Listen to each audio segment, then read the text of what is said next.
Beyond the gates for Wednesday, June 4th, predictions a stir of anticipation spreads over Port Haven as whispers of revelations begin to echo through the dimly lit hallways of the police precinct. Jacob Hawthorne has always been known for his dogged determination, the kind that unearths truths people would rather keep buried. On a fog-laden morning this week, he lingers in his cramped office, the scent of stale coffee mingling with the faint aroma of old case files. His eyes, bloodshot from nights spent poring over documents, lock in on a folded piece of evidence marked confidential. It's a photograph of a motorcycle helmet scuffed and marred beside a pair of muddy boots, all resting atop an outdated filing cabinet in the Peterson household. The items are familiar yet disturbing. Eva Thomas had stolen them from her mother's apartment months ago, and their sudden reappearance now suggests an unspoken connection to the fatal car wreck that claimed Laura Peterson's life. Jacob's pulse quickens as he realizes that, if he can substantiate that this helmet and those boots belong to Eva's father, Leslie Thomas, he might finally pull the strings on the tightly wound knot of suspicion surrounding that tragic night. When the crash occurred, no witnesses had come forward to identify the motorcycle rider who collided with Laura's car. The official report had concluded it was a hit-and-run, leaving investigators grasping at shadows. Yet rumor had whispered that Leslie Thomas, an enigmatic figure with a penchant for secrecy, had been seen near the scene. Jacob, sensing the hidden gravity of the case, had always wondered why Eva, Leslie's daughter, had absconded with her mother's belongings. He had simply chalked it up to teenage rebellion, but now, clutching these items, he senses something entirely more sinister. As sunlight surges through the Venetian blinds, casting lines of light across his desk strewn with open files and hasty notes, Jacob's mind races through the possibilities. Could Leslie truly have been the motorcyclist? If so, why would Eva risk her own safety to pilfer evidence from her mother, evidence that could condemn her father? In the sterile glow of the police lab, Jacob places the helmet on a metal table, its worn leather straps threading through his fingers. The boots, heavy and mud-caked, bear a faint stitch pattern unique to a brand Leslie once favored. He remembers interviewing Eva loosely, her answers evasive, her eyes darting with guilt. Now, as he sorts through the scuffs and scrapes in the helmet's fiberglass shell, his trained eye spots a distinctive crack aligned with a photograph from the crash site. Suddenly, a surge of adrenaline pulses through him. This is the break he's been hunting for. He recalls Leslie's temper, the way the man had exploded when police had questioned him weeks ago. If this helmet is Leslie's, then Eva's theft from her mother was no random act she was covering for her father. Back in the Peterson home, the memory of that fateful evening lingers like a shadow too heavy to bear. Laura Peterson's red Honda Civic had skidded across the rainy asphalt, its headlights swallowed by sheets of rain. A dark figure on a motorcycle had appeared from nowhere, slamming into the driver's side with bone-jarring impact. Neighbors had heard the crash, but claimed they saw no one flee the scene. It was as though the rider had simply vanished into thin air. Laura's life ended in a swirl of shattered glass and twisted metal, leaving her teenage son, Alec, forever haunted by the sight of blood pooling on the pavement. Jacob's gut had told him from day one that this was more than an accident. Now, clutching the helmet and boots, he feels the weight of responsibility to piece together the truth. Late into the afternoon, Jacob sets out for the Thomas residence, the helmet and boots secured in a brown evidence envelope. The house sits at the edge of town, an aging Victorian with peeling white paint and windows that stare like blank eyes. He steels himself as he approaches the front door, the creak of the hinges announcing his arrival to an interior drenched in shadows. Eva's mother, Clara Thomas, greets him with a tremulous nod. Her pale face is pinched with worry. She has no idea why Jacob is here, but her eyes betray the guilt of keeping secrets. Jacob steps inside, the dank smell of old wood and dust clinging to his senses. He places the helmet on the coffee table and slides out the boots, arranging them before Clara's tear-filled gaze. As her lips quiver, Jacob asks softly, "Clara, do these belong to Leslie?" Tears slip down Clara's cheeks, each drop a testament to a fractured family torn apart by lies. She nods, her voice trembling as she admits that Leslie had left in his motorcycle leathers the night of the crash. He told her he was going for a late-night ride, something routine to clear his head, but in truth, he had collided with Laura. Clara had known something was off when Leslie returned, cradling his arm as though it had been mangled. He mumbled about an accident, but insisted it was nothing, and Clara, ever loyal, hid the evidence and pleaded with Eva to do the same. Until tonight, those artifacts lay hidden, secrets festering beneath the floorboards. Now, as Jacob bears witness to her confession, the full magnitude of so many unspoken choices reveals itself. How many nights had Clara lain awake, staring at the ceiling, praying that no one would discover the truth? But as Jacob turns to leave, Clara's whispered plea stops him. "Please, don't hurt him. He's my husband." Jacob's jaw tightens. He can see her pain, her desperation. Yet justice for Laura's family hangs precariously on his next move. He gives her a curt nod, promising he won't let fear stand in the way of accountability. Exiting into the night, he senses the pendulum has swung, and soon Leslie Thomas will learn that secrets, no matter how well hidden, eventually surface. Meanwhile, over at the Hamilton Estatia sprawling compound on the outskirts of Port Haven, another storm brews. Bill Hamilton wakes in a cold sweat, his trembling hands leaving coffee stains on his crisply starched shirt. He had always been the picture of success, a shrewd businessman with an immaculate office nestled in the corporate tower downtown, a devoted husband to Haley, and a doting father to their two daughters, Chelsea and Naomi. But lately, an inexplicable tremor has beset him, as though invisible hands shook him from within. Thought he had dismissed it as stress, the episodes grew worse, his arms quaking so badly he could barely sign his name. At the center of this unfolding crisis is Doug McBride, the hospital's chief of surgery, a friend of the family who had delivered the twins 6 years ago. Doug's reputation for candor is well-earned. He is the type of doctor who tells it like it is, no sugarcoating. Haley and Naomi had insisted that Bill see a doctor, though he balked at first, his macho pride spiking at the idea of weakness. But when he collapsed in the boardroom, his vision blurred and heart hammering like a bass drum, he knew he had no choice. Now, Doug's office smells of antiseptic and fresh fruit from the visitor's basket on the credenza. Bill sits stiffly on the examination table, his suit jacket folded neatly on the counter behind him. Doug enters, his face solemn, a file clutched under his arm. "Bill, I've reviewed your tests," Doug begins, sliding a set of scan images into the light of the viewing box. "These tremors, the fainting or thyroid levels are abnormal, and your adrenal function is off the charts. But something's not adding up." As Doug speaks, Bill's throat tightens. He's been half expecting the verdict to land like a bomb. Parkinson's, multiple sclerosis, some degenerative ailment that strips away vitality and dignity. But Doug hesitates, as though bracing himself. "Bill, these results indicate trauma, not just disease. Have you been in an accident recently?" Bill's eyes widen in disbelief. He thought this moment was about learning how to treat his ailment, not about uncovering a physical assault.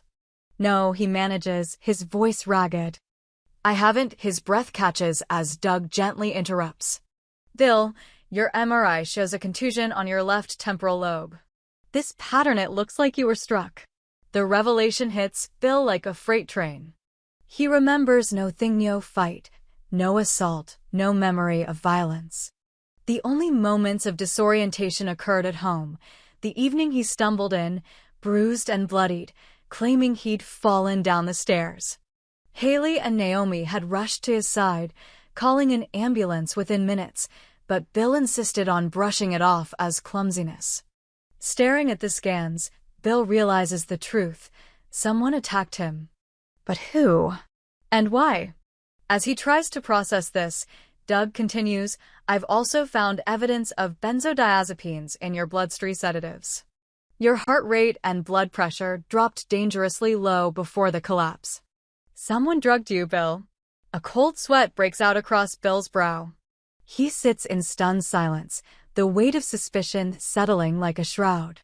He can't fathom who in his circle would do this. His business partners?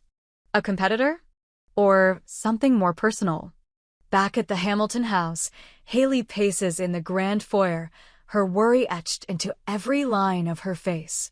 Naomi stands nearby, fists clenched at her sides, her eyes wet with frustration.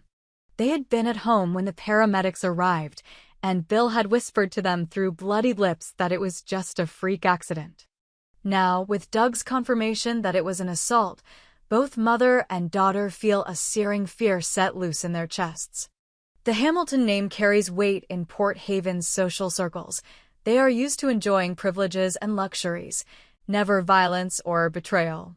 But now they face the unsettling notion that darkness has infiltrated their safe haven. As Bill returns home, weaker now from the combination of head trauma and sedation, he finds a note on the mirrored entry table. "I warned you to drop the Peterson case." There is no signature, but the message sends a jolt of dread through him. This is no random attack. Someone tied into Jacob's investigation is reaching out, issuing threats to anyone who dares uncover the truth. Bill knows there are connections between the Thomases and old Hamilton grudges. Years ago, Leslie Thomas's construction firm had bid for a major Hamilton project, only to lose out to a rival company that Bill's father had clandestinely financed. Could this be revenge? Or is it more intricately tied to the Peterson case? Night falls and Chelsea Hamilton lounges on the edge of her bed, phone clutched in hand as she examines a photograph that has sent her heartbeat ticking up. Earlier that day, she had crossed paths with a man she had never expected to meet. She had ventured into a locally owned bookstore, one that specialized in rare editions of poetry and classic literature. The place smelled of aged parchment and vanilla-scented candles, a cozy refuge from the rush of daily life. Chelsea had been thumbing through a worn copy of Rilke's letters when she felt eyes on her. Looking up, she met a gaze both intense and warm, forest green eyes framed by a tangled mane of dark hair, a coppery smile that hinted at mischief and kindness all at once. His name was Asher Quinn, a newcomer to Port Haven, so he claimed. He introduced himself as an independent journalist working on a book about forgotten coastal towns. His accent was indistinct, neither definitively American nor clearly foreign, adding an air of mystery. Their conversation flowed effortlessly, as though they had always known each other. She spoke of her love for old novels and secret dreams of writing a novel herself. He confessed a fascination with uncovering hidden stories, whether of people or places. Asher's laughter was soft, but it carried with it the promise of adventure and genuine interest. The world outside the bookstore's wooden door faded away, leaving just the two of them ensconced in a bubble of possibility. Now, lying back against her pillows, Chelsea replays every second of their brief encounter. She imagines how he brushed a stray lock of hair behind her ear, how his voice lingered when he asked if she'd like to help him look for a rare first edition due to arrive at the local library. But what truly captivates her is the hint of secrets in his eyes, a depth that suggests he's not merely chasing a book deal. Perhaps he, too, is seeking something more profound, something buried in Port Haven's tangled past. Her heart flutters at the thought of confiding in her older sister, Naomi. Despite Naomi's preoccupation with her father's assault and Jacob's investigation, Chelsea knows she can't hold this in much longer. She needs to share the exhilaration of a budding romance with someone who will understand its delicate significance. Meanwhile, Jacob stands outside Leslie Thomas's apartment at the edge of Port Haven's waterfront district. The evening air is thick with the scent of brine and fish smoke wafting from a nearby dock. He has a warrant to arrest Leslie, and the knowledge of the helmet and boots resting now in police evidence is armor against any denial Leslie might attempt. Still, Jacob steels himself, This confrontation could escalate rapidly, especially if Leslie is cornered.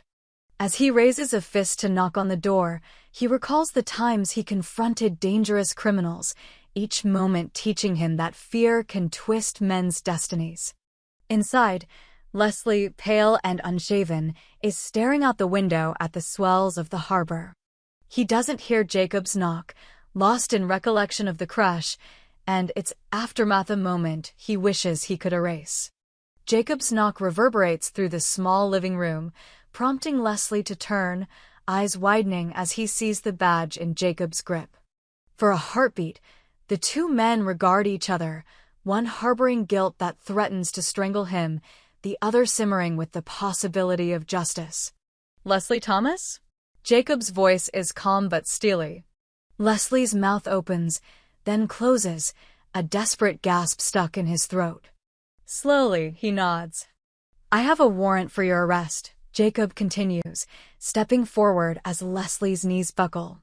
The worn leather of the boots and the dented shell of the helmet are still tingling in Jacob's mind, silent witnesses to a deed Leslie can no longer deny. At the Hamilton Manor, the tension continues to mount. Bill, now home under close observation, lies in the dimly lit master bedroom, the curtains drawn tight against prying eyes. Haley sits beside him, clasping his hand, her emerald green eyes brimming with panic tempered by steely resolve. Naomi stands by the door, arms folded, jaw set, having taken it upon herself to keep watch. The family had thrown a wide net to track down potential suspects in Bill's assault, rival executives, disgruntled employees, and even local crime figures. But nothing concrete has turned up, and frustration gnaws at them. Bill drifts in and out of consciousness, caught between the fog of sedatives Doug prescribed to quell the tremors and the fear that someone will strike again. Chelsea descends the grand staircase the next morning, determination radiating from her as she approaches Naomi in the kitchen, where sunlight filters through lace curtains, dancing on the tiled floor. Naomi looks up, her face etched with fatigue from sleepless nights spent worrying over both Bill and Jacob's relentless probing of the Peterson case.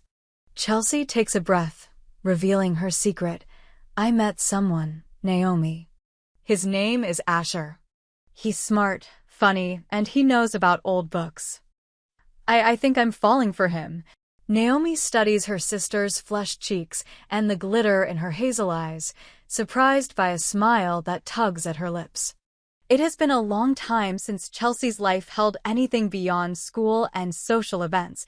To see her embrace romance is both heartening and a welcome distraction. Naomi offers a supportive embrace, her own troubles momentarily pushed aside as she encourages Chelsea to explore this new connection. Yet a shadow passes across her face as she glances at a newspaper headline pinned to the refrigerator: "Hamilton CEO attacked, motive still unknown." The juxtaposition is stark. While Chelsea's heart races with the promise of love, her family reels from the threat of violence. The sisters share a moment of camaraderie, each silently acknowledging the complexities swirling around them: danger, deceit, blossoming romance. As Jacob escorts Leslie in handcuffs to the cruiser, the veteran detective's mind flickers to the evidence he now holds. When the helmet smashed into Laura's door, it shattered not only fiberglass, but also the illusion of safety that once blanketed their town. In the backseat of the squad car, Leslie's face is drawn, his rebellion replaced by panic. He murmurs, "I never meant to kill her," but the words ring hollow against the weight of proof. Jacob remains stone-faced as he slides behind the wheel, his thoughts already shifting to the court proceedings, the emotional testimony of Laura's grieving son, and the reckoning required to mend wounds that run deeper than asphalt and steel. Back at Port Haven General, Bill lies in a sterile hospital bed, the steady beeping of the heart monitor a harsh reminder that his life hangs by a thread more fragile than he ever imagined. Doug McBride stands at his side, the lines beneath his eyes mirroring the exhaustion of having delivered such grim news to too many others. "Bill," he says quietly, "it's fortunate we found the trauma before it caused permanent damage. The contusion could have led to catastrophic brain swelling. We've stabilized you, but the question now is, who did this and why?" Bill summons what strength he has, focusing on a sliver of determination to protect his family and expose the perpetrator. With a raspy croak, he whispers, "I'll find out who did this. Whatever it takes." Meanwhile, Chelsea paces beneath the willow tree in the courtyard of the bookstore, Asher waiting with 2 cups of chamomile tea. She holds the cup to her lips as they discuss their shared love of literature, but the tremor in her voice betrays her anxiety over her father's condition. Asher's eyes soften when she confides the ordeal her family is facing. He reaches across the table and places his hand over hers, offering quiet reassurance that feels like sunlight on a cloudy day. Their connection deepens beyond mere attraction. Asher's empathy and insight into human frailty touch a nerve Chelsea thought buried. He reveals that he's investigating corruption in Port Haven's local government for an upcoming expose another layer of danger that sends a shiver through Chelsea's spine. Suddenly, their newfound romance is no longer a mere dalliance. It's a potential liability in a town where secrets fester and powerful interests lurk behind closed doors.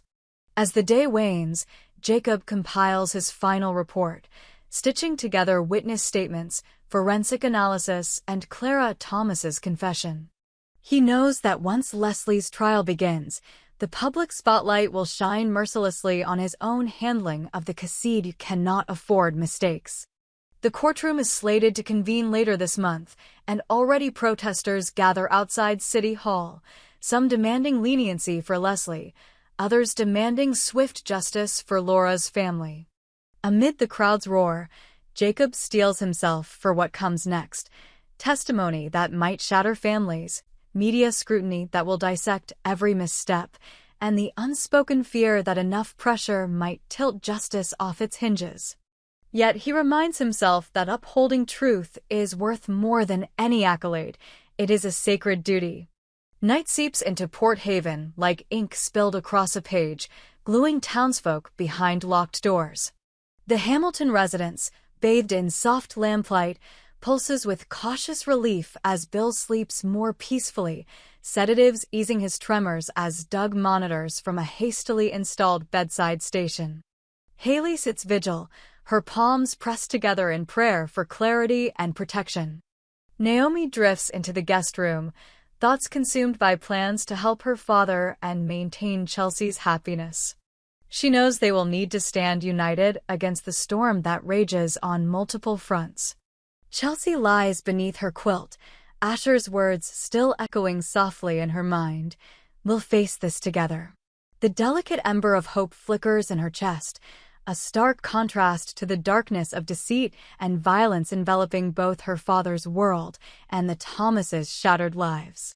As her breathing steadies, she drifts into dreams where she and Asher wander through fields of golden wheat, unburdened by the dangers waiting beyond the horizon.